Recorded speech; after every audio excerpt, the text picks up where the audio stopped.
I'm George Miller. I'm a career coach, an executive presence coach, a life coach.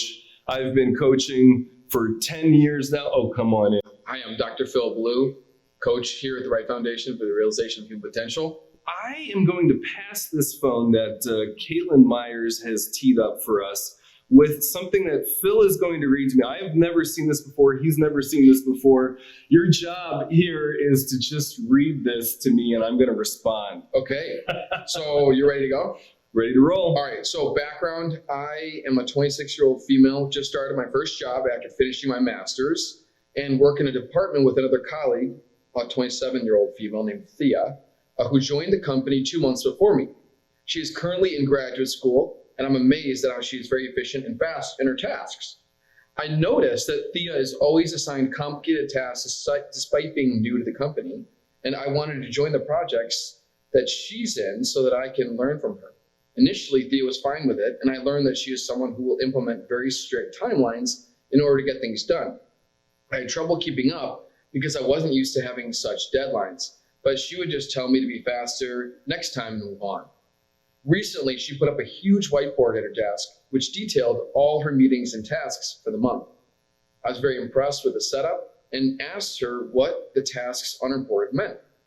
She became very irritated when I asked if there was room for one more teammate, and she finally snapped and said, "Not everything with my name needs you involved." I was surprised at her hostility, but just thought she was having a bad day. But ever since, she's been very distant and just generally difficult to work with. She wouldn't be as helpful as before when it came to retrieving documents that I need, implemented tougher deadlines, and would just avoid me by going home earlier. I felt that she was creating an overly hostile work environment that was affecting my productivity, and felt like the right thing to do was to report her to HR. I did so after collecting some evidence, and HR said that they would talk to her. Well, the talk didn't seem to go well because now our boss has told me just to stay out of her way and remove me from all projects that involves her. Thea has even been moved to another section in the office, closer to our seniors, who I've heard been trying to placate her to stop her from leaving. I'm conflicted as I don't want to ruin my workplace relationships, but it's very difficult to work with her, and I did what I thought was the right thing to advocate for myself. AITA? Am I the asshole? All right, judgments. Okay. This goes kind of two ways. I don't know who you are, so it's hard to say. At first, I was like, oh shit, here's a rising star in the company. Sounds like they're kicking ass, and you're cramping their style. Okay, I kind of get that, but they also do need to learn how to lead. They need to learn how to manage, and so it sucks. It's a painful thing. Yikes! I know that freaking doorknob just did that on its own. So I don't think that you're the asshole. However, I'm going to take a risk on this one and also say, given that the senior leadership is bringing them along, I'm also questioning your social intelligence, your ability to work with others. Like, there's a way in which you kind of putting yourself in there. Like, I don't totally trust your post here, to be honest. It wouldn't surprise me if you might be the asshole if you are a passive-aggressive asshole. And you might not be aware that you are. I just don't have enough information here. And probably, as in most things, it's often a combination of both. It's probably like a level of communication. I would highly recommend you getting some coaching on this. If you can learn how to work with somebody like this effectively, it will serve you hugely in your entire career. So that's the thing you want to look out for, is how could you be being the underhanded asshole? But there can also be a fair amount that you can do just in terms of your own development and level of communication, where you don't, bring in kind of more drama and that stuff. So that's my thoughts. I want to hear your thoughts on this. Oh, so I get to go too. Yeah, I want to hear your thoughts. I'm lost. This is a good one. This is a good one. I'm kind of stuck on this. So one thing, I definitely don't think passive aggressive asshole, but I think like you're in the wrong here. If we're gonna go right, wrong, because the thing is that you've got a high performer and you're getting in her way. And if the goal is for the company to do well, which that is the goal, the idea is you support her in the way that she needs to be supported. You are making Thea come to you and do stuff for you and train you. It's your job to get trained. And if Thea's not the person to do it, find someone else. But it's not her job to train you. So you go into HR, that's fine, but that's a little bit of like telling the teacher like what's not going right between you and another person, and just instead of just sorting with them. Or if it's not working with them, go somewhere else. And also, like, if you need help with those things, that's great.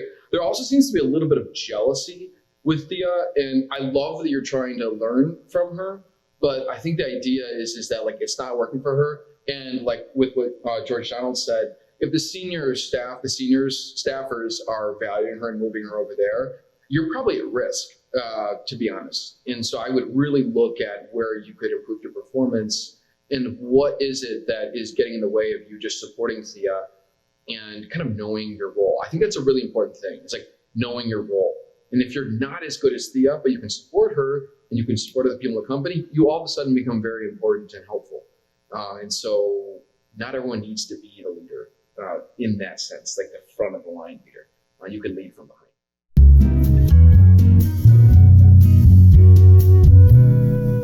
The fact that she went to HR gives me the impression that she's literally hurt and she's trying to like learn from Thea. I didn't get the sense, I don't get like the passive aggressive, like conniving moves to like build her up in the company. I do think she's trying to learn.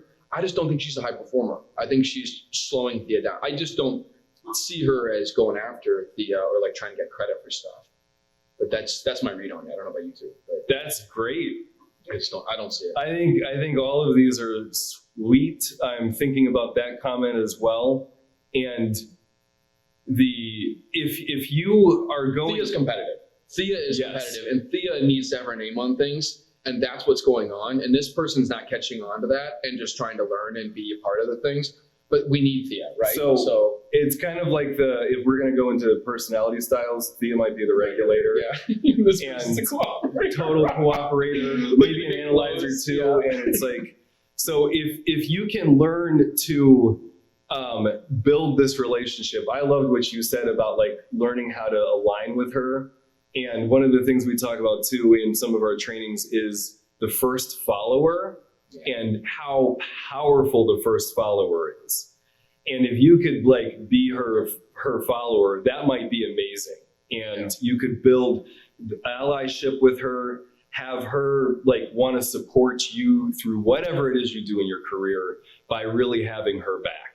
So I don't know.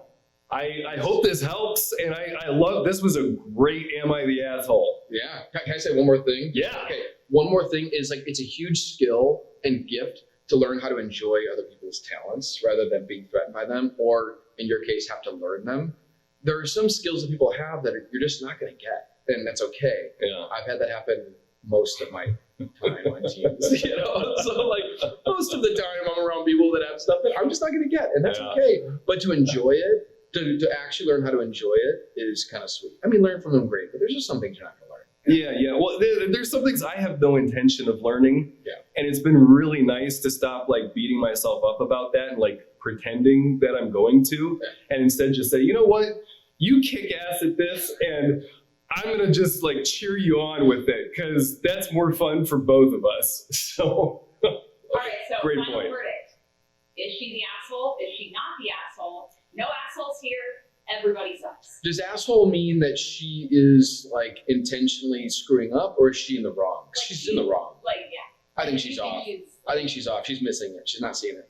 So, This might come from, tends to be that we're all assholes and it's a matter of how you're being an asshole, and is it helping you or is it not helping you? Is it supporting your team? Is it not? So I would say, yes, you are the asshole. And it's just a matter of like, are you an asshole with purpose and support to your team? That's beautiful. I know. I think that's the way to say it. That's it. That's right there. So cool. all right. I think do you that's have time for one more fill, or do you dash? I need a dash. I need to get over there. awesome. But But yeah. This was sweet. Fuck yeah, man. no, it's fun. All right, folks. I'll see you. Yeah.